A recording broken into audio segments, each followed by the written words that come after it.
Long march, دھرنا، احتجاج، سیاسی محاذ آرائی، پاکستان میں کوئی نئی بات نہیں، مگر حقیقت یہ ہے کہ جب سیاسی کشیدگی، محاذ آرائی عروج پر پہنچی تو نتیجہ فوجی آمریت کی شکل میں نکلا ہے۔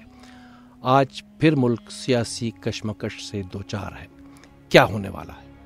1953 سے 2022 تک کتنے بڑے سیاسی احتجاج، کتنے لانگ مارچ، کتنے دھرنے، اور پھر نتیجہ کیا نکلا؟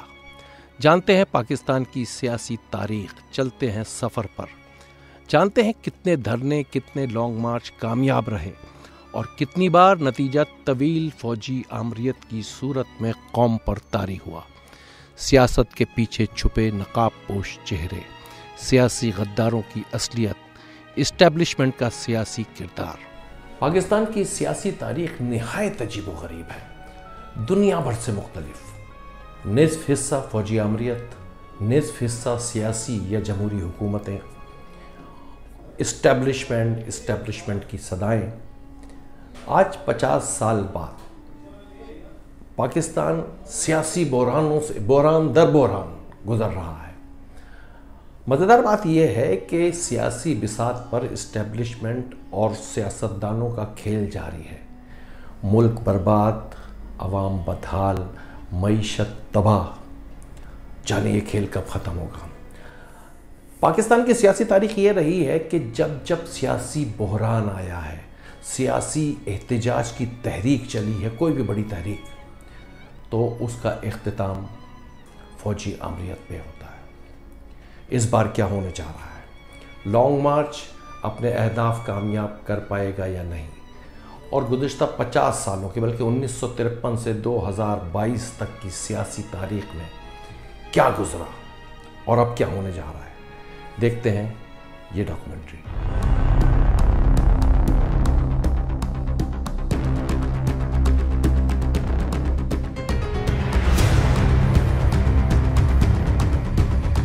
آزادی کے صرف 6 سال بعد ملک بھر میں ہونے والا سب سے بڑا احتجاج تحریک ختم نبوت تھا۔ اس زمانے میں دارالحکومت کراچی ہوا کرتا تھا۔ ملک بھر میں ہڑتال، پنجاب بھر سے کراچی پر سیاسی یلغار۔ اس زمانے میں لانگ مارچ کا نام تو نہیں دیا گیا، مگر لاہور سے کراچی جلوس اور پھر دھرنا۔ ہنگامہ آرائی اس قدر شدید تھی کہ روزنامہ زمیندار کے مطابق سرکاری دفاتر اور وزراء کو محفوظ رکھنے کے لیے سرکاری عمارتوں اور گھروں پر توپیں نصب کی گئیں۔ پنجاب بھر میں ہنگامے پھوٹ پڑے، خونریزی، گرفتاریاں، جلاؤ گھیراؤ۔ نوبت یہاں تک پہنچی کہ لاہور میں کرفیو لگانا پڑا، مگر صورتحال قابو میں نہ آئی تو بالآخر لاہور میں مارشل لا نافذ کیا گیا۔ یہ وہی مارشل لا ہے جس نے فوجی حکومتوں کی بنیاد رکھی۔ تحریک تو کامیاب نہ ہوئی، مقصد نیک رہا ہوگا مگر انجام بھیانک نکلا۔ اس واقعے کے ٹھیک 5 سال بعد جنرل ایوب خان جمہوری حکومت کا تختہ الٹ کر ملک پر قابض ہو گئے اور اکتوبر 1958 ملک بھر میں مارشل لا نافذ کر دیا گیا، اور یوں آزادی کے صرف 11 سال بعد وطن عزیز اسٹیبلشمنٹ کے بوٹ تلے کچل ڈالا گیا۔ اس کے بعد دوسرا بڑا لانگ مارچ، خیر اس زمانے میں اسے لانگ مارچ نہیں کہا جاتا تھا، جیسے ہم نے آپ کو پہلا بتایا، تو یوں کہیں کہ سب سے بڑا احتجاجی جلوس صدر جنرل ایوب خان کے خلاف نکلا۔ 1968 میں آمریت کے خلاف طلبہ تحریک تاریخ کا حصہ ہے۔ پنڈی سے گجرات تک 18 کلومیٹر طویل جلوس نے فوجی حکومت کو ہلا کر رکھ دیا۔ یہ وہ وقت ہے جب ذوالفقار علی بھٹو، جو ایوب خان کے وزیر خارجہ تھے، ان کا ساتھ چھوڑ کر حکومت کے خلاف تحریک چلا رہے ہیں۔ ایسے میں جب ایوب خان کی آمرانہ حکومت کے خلاف طلبہ سڑکوں پر تھے، پولیس کی فائرنگ سے ایک طالب علم عبدالحمید جاں بحق ہو گئے، جس کے بعد طلبہ تحریک پرتشدد عوامی تحریک میں تبدیل ہو گئی۔ طویل عرصہ آمریت جھیلنے والے عوام کراچی تا خیبر سڑکوں پر نکل آئے اور پاکستانی تاریخ کے پہلے عامر فوجی حکمراں کا ستارہ غروب ہو گیا۔ مارچ 1969 کو ایوب خان دوسرے جنرل یحییٰ خان کو اقتدار سونپ کر ملک کو اندھیروں کے سپرد کر گئے۔ گویا تحریک تو کامیاب رہی مگر جمہوری مقاصد حاصل نہ ہو سکے۔ ایک اور آمریت ملک پر مسلط ہو گئی۔ دوسرے chief martial law officer general Yahya Khan کا 2 سالہ دور، بھارت کا مشرقی پاکستان پر حملہ، سانحۂ سقوط مشرقی پاکستان، پوری قوم اندھیروں میں ڈوب گئی۔ جنرل یحییٰ خان منہ چھپا کر ایوان اقتدار سے نکلے تو دسمبر 1971 میں پیپلز پارٹی کے ذوالفقار علی بھٹو نے اقتدار سنبھالا۔ جمہوری حکومت نے 1973 میں پاکستان کا آئین تشکیل دیا۔ 1977 میں ہونے والے انتخابات اپوزیشن نے دھاندلی قرار دیے۔ اپوزیشن کے 9 جماعتی اتحاد نے بھٹو حکومت کے خلاف بھرپور تحریک شروع کی، جسے تاریخ میں پاکستان نیشنل الائنس PNA یا پاکستان قومی اتحاد کہا جاتا ہے۔ مفتی محمود، مولانا نورانی، اصغر خان، ولی خان، پیر پگارا جیسے جیت سیاسی رہنماؤں نے نظام مصطفیٰ کا نعرہ لگایا۔ پورے ملک میں جلسے، جلوس، گرفتاریاں، ہنگامے، سیاسی بحران۔ بالآخر بھٹو حکومت کو گھٹنے ٹیکنے پڑے۔ PNA سے مذاکرات شروع ہوئے۔ دوبارہ انتخابات کے حوالے سے بھی موقف مان لیا گیا۔ مذاکرات کی کامیابی کے اعلان سے پہلے ایک اور شب خون جنرل ضیاء الحق نے مارا۔ راتوں رات فوجی حکومت ملک پر قابض ہو گئی۔ ایک اور مارشل لا، بھٹو کو پھانسی، آئین معطل، جمہوریت کا گلا دوبارہ گھونٹ دیا گیا۔ جنرل ضیاء الحق نے اسلامی نظام کے نام پر پورے 11 سال فوجی آمریت مسلط رکھی۔ اس کے بعد افغان جنگ اور اس میں امریکہ کا ساتھ، کلاشن کوف، ہیروئن کلچر، مذہبی و مسلکی خونریزی، گویا PNA تحریک نے بھٹو حکومت تو ختم کر دی مگر جمہوری مقصد کے حصول میں قطعی ناکام رہی۔ ایک اور فوجی آمریت ملک پر مسلط ہو گئی۔ 1983 میں جنرل ضیاء الحق کی آمریت کے خلاف MRD یعنی تحریک بحالی جمہوریت کا بڑا سیاسی احتجاج تھا۔ نصرت بھٹو اور بے نظیر بھٹو کے ساتھ نوابزادہ نصر اللہ خان، جام ساقی، نذیر عباسی، ولی خان، مولانا فضل الرحمان، رسول بخش پلیجو، فاضل راہو، ملک قاسم، معراج محمد خان، سندھ اور پنجاب سمیت پورے ملک میں فوجی آمریت کے خلاف مظاہرے، احتجاج، سینکڑوں سیاسی کارکنان گرفتار۔ یہ کہنا غلط نہ ہوگا کہ MRD زبردست عوامی تحریک تھی۔ اگرچہ ضیاء حکومت کو ختم تو نہ کر سکی مگر یہ ضرور ہوا کہ فوجی آمر کو 1984 میں مذہب کے نام پر ایسا ریفرنڈم کروانا پڑا جو آج بھی ایک مذاق جانا جاتا ہے۔ 1 سال بعد غیر جماعتی بنیادوں پر ہونے والے انتخابات بھی اسی تحریک کا نتیجہ تھے۔ اس کے باوجود یہ تحریک ضیاء کی فوجی حکومت ختم کرنے میں کامیاب نہ ہو سکی۔ بالآخر جنرل ضیاء الحق اگست 1988 میں طیارہ حادثے کا شکار ہو کر اقتدار سے نکلے۔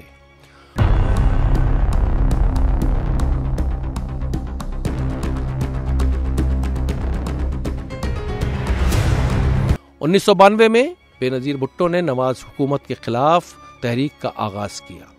لاہور سے اسلام آباد ہونے والے جلوس کو لانگ مارچ کا نام دیا گیا۔ جی ہاں، یہ وہ پہلا مارچ ہے جسے پاکستان میں لانگ مارچ کے نام سے جانا جاتا ہے۔ منصوبہ یہ تھا کہ 18 نومبر کو ایوان صدر پارلیمنٹ کا گھیراؤ کیا جائے گا۔ بے نظیر بھٹو کو توقع تھی کہ 4 لاکھ افراد جمع ہو جائیں گے تو نواز حکومت خود گر جائے گی۔ دوسری جانب مسلم لیگ نون حکومت نے بھی غیر معمولی اقدامات کیے۔ پولیس اور سیکیورٹی اداروں کی بھاری نفری، اسلام آباد فوج کی تحویل میں دے دیا گیا، ہر جگہ فوجی دستے۔ اسلام آباد میں بے نظیر بھٹو کی رہائش گاہ کا خوفناک محاصرہ۔ اس کے باوجود بے نظیر بھٹو چھپ چھپا کر کسی طرح پنڈی پہنچنے میں کامیاب رہی مگر یہ لانگ مارچ ناکام رہا۔ بے نظیر بھٹو تو کسی طرح لیاقت باغ پنڈی پہنچ گئیں مگر سخت محاصرے سیکیورٹی کے باعث سیاسی کارکن نہ پہنچ سکے۔ 1996 میں جماعت اسلامی نے بے نظیر بھٹو کی حکومت کے خلاف تحریک چلائی۔ قاضی حسین احمد نے 27 اکتوبر کو لانگ مارچ شروع کیا جس کے بعد دھرنا دیا گیا۔ قاضی کے دھرنے کو کسی حد تک کامیاب قرار دیا جا سکتا ہے چونکہ یہ بے نظیر بھٹو حکومت کو ختم کرنے کا سبب تو بنا مگر اس کے پیچھے اسٹیبلشمنٹ کی منصوبہ بندی کو کسی طرح بھی نظر انداز نہیں کیا جا سکتا۔ بہرحال وزیر اعظم بے نظیر بھٹو اپنے ہی لگائے ہوئے صدر مملکت فاروق لغاری کے ہاتھوں سبکدوش کروائی گئیں اور ملک معراج خالد کی عبوری حکومت سیاسی منظرنامے پر آئی۔ اگلے عام انتخابات میں جماعت اسلامی نے الیکشن کا بائیکاٹ کیا اور نواز شریف کو 2/3 اکثریت ملی۔ نواز شریف اپنے دوسرے دور میں گاہے باگاہے مشکلات کا شکار تو رہے مگر حزب اختلاف کی کوئی منظم تحریک سامنے نہیں آ سکی۔ اس کے بعد تاریخ میں long march general Pervez Musharraf کے دور میں نظر آتا ہے۔ 2007 میں مشرف حکومت کے خلاف شروع ہونے والی عدلیہ بحالی تحریک در حقیقت وکلا کی جدوجہد تھی۔ Chief justice supreme court justice Iftikhar Chaudhry کی مشرف حکومت کے خلاف بھرپور تحریک، اعتزاز احسن، منیر ملک، علی احمد کرد سمیت بڑے معتبر نام متحرک، بار کونسلز، ہر شہر میں وکلا سڑکوں پر، طویل جلوس، بڑے بڑے شہروں میں جلسے، پکڑ دھکڑ، گرفتاریاں۔ کراچی میں 12 مئی کا خونریز دن مشرف حکومت کے تابوت میں آخری کیل ثابت ہوا۔ ملک بھر میں مشرف کے خلاف فضا بنتی چلی گئی۔ پیپلز پارٹی، مسلم لیگ نون اور دیگر جماعتیں ہم قدم۔ بالآخر نواز شریف کی قیادت میں لاہور سے لانگ مارچ کا آغاز، عوام کی بھرپور شرکت، میڈیا پر دن رات کوریج، تمام سیاسی جماعتوں کی حمایت، متحدہ قومی موومنٹ اور قافلی صرف مشرف کے ساتھ تھے۔ بہرحال ابھی یہ لانگ مارچ گجرانوالہ بھی نہ پہنچا تھا کہ army chief general Ashfaq Pervez Kayani نے ججز بحالی کی یقین دہانی کروا دی، جس کے بعد یہ لانگ مارچ ختم کر دیا گیا۔ عدلیہ بحالی تحریک کا نتیجہ یہ نکلا کہ اگلے سال 2008 میں مشرف کو عام انتخابات کروانے پڑے، جس کے نتیجے میں پیپلز پارٹی کی حکومت اور آصف زرداری صدر بنے۔ یوں عدلیہ بحالی تحریک بالآخر 9 سالہ مشرف آمریت کے خاتمے کا باعث بنی۔ اگرچہ یہ ایک کامیاب تحریک تھی، مگر اس کا سہرا وکلا کو جاتا ہے۔ سیاسی جماعتیں تو آخر میں اس کا حصہ بنی تھیں۔ اس کے بعد نمبر آتا ہے 2014 میں عمران خان اور طاہر القادری کے دھرنے کا۔ نواز شریف وزیر اعظم ہیں۔ لاہور سے نکلنے والا لانگ مارچ اسلام آباد پہنچا۔ اگرچہ لاکھوں لوگوں کی شرکت کا اعلان کیا گیا تھا، مگر یہ تعداد ہزاروں میں ضرور تھی۔ بہرحال یہ حقیقت ہے کہ یہ پاکستان کا طویل ترین دھرنا تھا۔ 126 دن جاری رہنے والے دھرنے میں طاہر القادری تو نظام لپیٹنے کی بات کرتے رہے، مگر عمران خان کے مطالبات سیاسی تھے۔ پارلیمنٹ، ایوان صدر کا محاصرہ، پی ٹی وی عمارت میں توڑ پھوڑ۔ طاہر القادری تو دھرنے سے جلد واپس چلے گئے، مگر عمران خان کی تحریک انصاف ڈٹی رہی۔ اس کے باوجود کوئی نتیجہ نہیں نکلا۔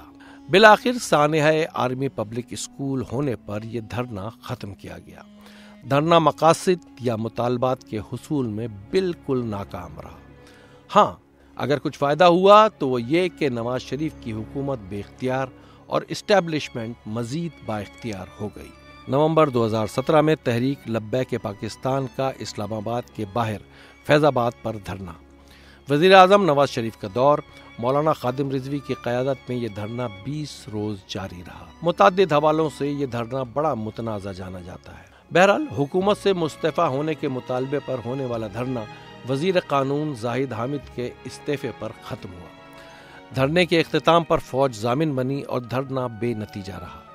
نومبر 2019 میں مولانا فضل الرحمان کی قیادت میں عمران حکومت کے خلاف اسلام آباد میں دھرنا دیا گیا، جو کسی نتیجے کے بغیر ختم ہوا۔ اسی طرح 2022 میں مزار قائد کراچی سے پیپلز پارٹی کا لانگ مارچ اسلام آباد پہنچا۔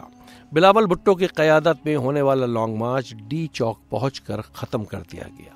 یہ تمام دھرنے، لانگ مارچ سیاسی ہتھیار تو ضرور قرار دیے جا سکتے ہیں، مگر کامیاب نہیں۔